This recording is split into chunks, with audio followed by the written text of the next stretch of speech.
Hey beautiful people, welcome back to my YouTube channel. If you're new here, do not worry about it. I'm also new to this thing, and those who know. So before I start, I'm going to issue out a trigger warning. In this video, I'm going to be talking about self-harm. I do not recommend that you watch. If you're still struggling, if you're still, if you are currently still self-harming, I don't know how to do trigger warnings, but all I'm saying is I'm going to be talking about self-harm, my journey with self-harm, and yeah, so let's roll the banner.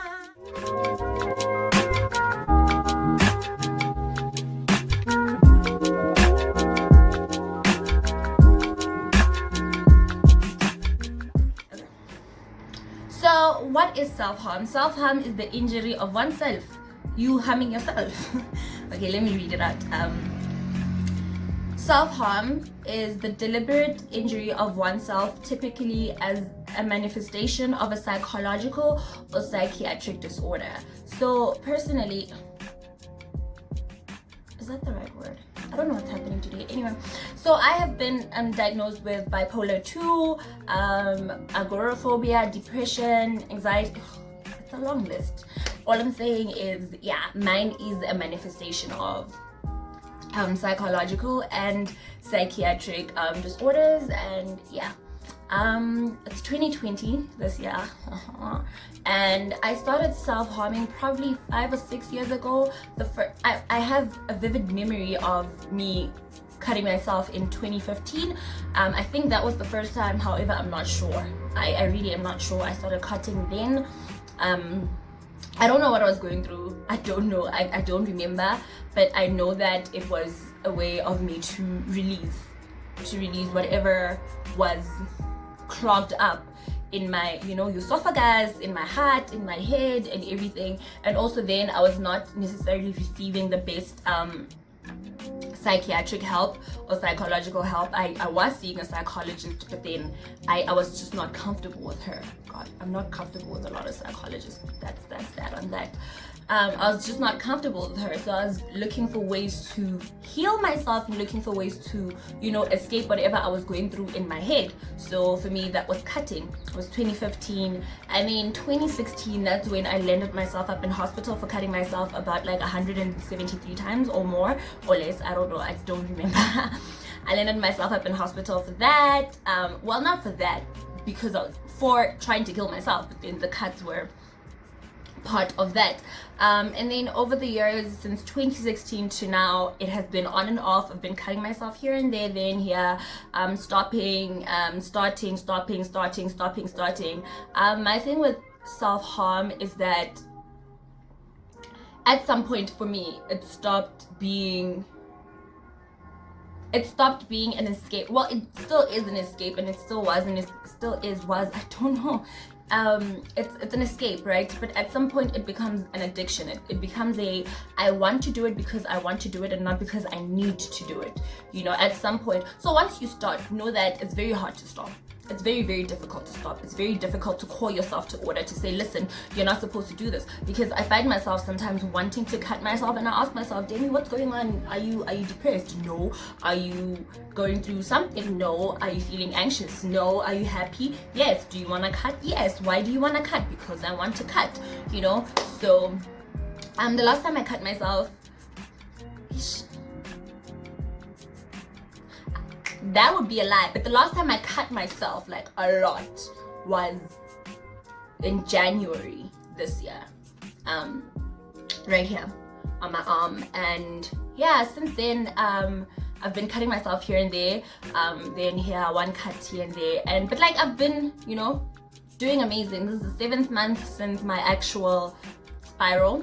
I relapsed a few weeks ago, not even a few weeks ago, a week ago, because my door, I don't know if you guys can see it, my door scratched me here, and it was a very deep one, and then I went into a I want to cut myself type of situation. And then I did actually, I cut myself once, and then my mom called. She was trying to tell me a joke, but then she doesn't know that I was cutting myself. So I don't know, I think it was God was like, woman, call your child, and she did, and you know, it just pulled me out of that. So I guess I could say the last time I actually cut myself, like went on a like, yeah, I'm cutting myself craze, was in January. I don't even know why I'm making this video. I'm making this video mostly because you're not alone. And also there are people that comment on my tattoos telling me that blah blah blah blah blah, that I'm possessed, blah blah blah blah blah blah blah. Guys, here's the thing. I get tattoos in place of cuts. Like every time I feel like I'm about to spiral, I get a tattoo. Every time I feel like something is wrong in my life, I get a tattoo instead of cutting myself. So be sensitive. And I hate it when people ask me on some, oh my god, what is that? You can see how I get a cat, so straight, Diana. It's not possible, you know, it's not possible. So can we stop being ignorant? Let's be sensitive to what other people are going through. And if you want to ask, it's fine. However, ask knowing that you want to learn and not because you know, that's all I'm saying.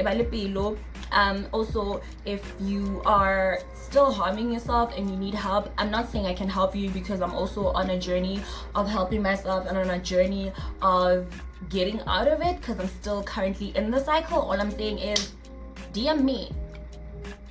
So luckily I was blessed with a very supportive family, although it took us a very long time to get to the point that we're at right now. I was blessed with a very supportive family. I call my mother every time I'm spiraling, and all of that, and I am lucky enough to afford mental health facilities. I have a whole entire team. I have a psychiatrist, a neurologist, psychologist. Well, I'm hopping in between psychologists because finding someone that you're comfortable with to that point is actually very difficult. So I usually have 6 sessions with one, and then after the 6th session, sixth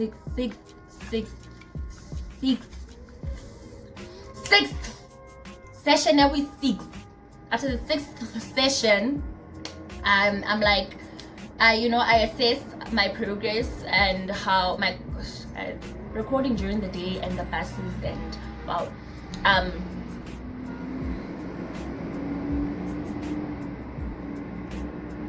After 6 sessions, if I'm still not comfortable with you, I ask for a referral. I go to someone else because I don't see the point in me staying with someone or getting comfortable and I like or getting, yeah, I'm just talking to you net because for the just I want to have a relationship with you and I don't want to feel like I'm paying you to listen to me. With regards to my psychiatrist, oh my god, I love that man. He's more of my psychologist than he is my psychiatrist because we sit and we talk and we have all these conversations. I see him once a month, sometimes twice or 3 times depending on what I'm going through and depending on where I am in life. Yeah, that's that on that. Anyway, this is not about that. This is about self-harm. So like I said, I used to cut myself. I still do cut myself. I can't say I used to cut myself because it's an ongoing battle. It's not something that there's no definite start. Well, there is a definite start, but there's no definite finish line, you know. Like at some point I didn't cut for my longest the longest I've went without cutting, I think was 11 months. Yeah, it was 11 months, and then something happened and I spiraled back. So I can't say, for me at least, I can't say it's something that you just stop and you're like, I'm done with it. It's an ongoing battle. It's something that you struggle with, you know, every day, especially with 2020 being a craze. I can imagine how people that have come a long way with their journey of healing and their journey of stopping self-harm. Self-harm, by the way, it's not just cutting. You can burn yourself with cigarettes. It's irresponsible behavior, dangerous behavior. It's just ways of you trying to harm yourself, like all these things. And not me personally as a person, it's not just cutting. I'm not gonna lie, it's not just cutting. I put myself in dangerous situations knowingly. You know, I do a lot. I do a lot. So yeah. But anyway, my journey is I'm on the right track, we could say.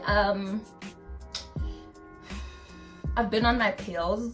I haven't been taking them for the past few weeks because my doctor asked me to stop because I had to see someone else because my doctor wasn't around, and then someone else upped my doses, and those doses fucked up things. And then now I'm waiting to see my psychiatrist, which is on Monday, luckily, so I can restart my pills after he balances them out again. Anyway, that's not what this video is about. All I'm saying is, if you're contemplating self-harm, please don't. Because once you start, it's very difficult to stop. You know? Once you start, it's a downward spiral. You're going down. From there, there's absolutely, well, there is a way up, but it's very difficult. So I suggest that you don't cut and you try to find someone to talk to. Although sometimes talking does not help. Like, guys, do something, man. I meditate nowadays. I meditate a lot. I've went into different styles of meditation, different things, you know, different things fulfill me nowadays. Basically, African ways of medication, African ways of helping myself, Eastern ways of helping myself, and you know, all these different knowledge systems that just basically want to work together to balance everything. For me, they work. Like, everything works. I am Christian, it works. I meditate. Guys, all these things work. Stop trying to limit yourself to like one thing because that's what you've known your whole entire life. Sure, it's what you've known your whole entire life, but is it for you though? Is it? Maybe it's not.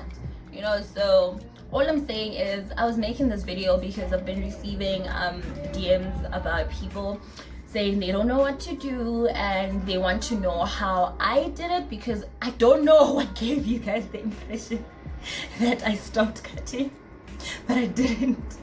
It's you know, I didn't. People are asking me how I did it, how I conquered it. I haven't. I'm still fighting. You live to fight another day, you live to die another day in order to live another unending day with the King of Eternity. And that's just me. Every day I am, it's a fight. I haven't stopped. I have, for now.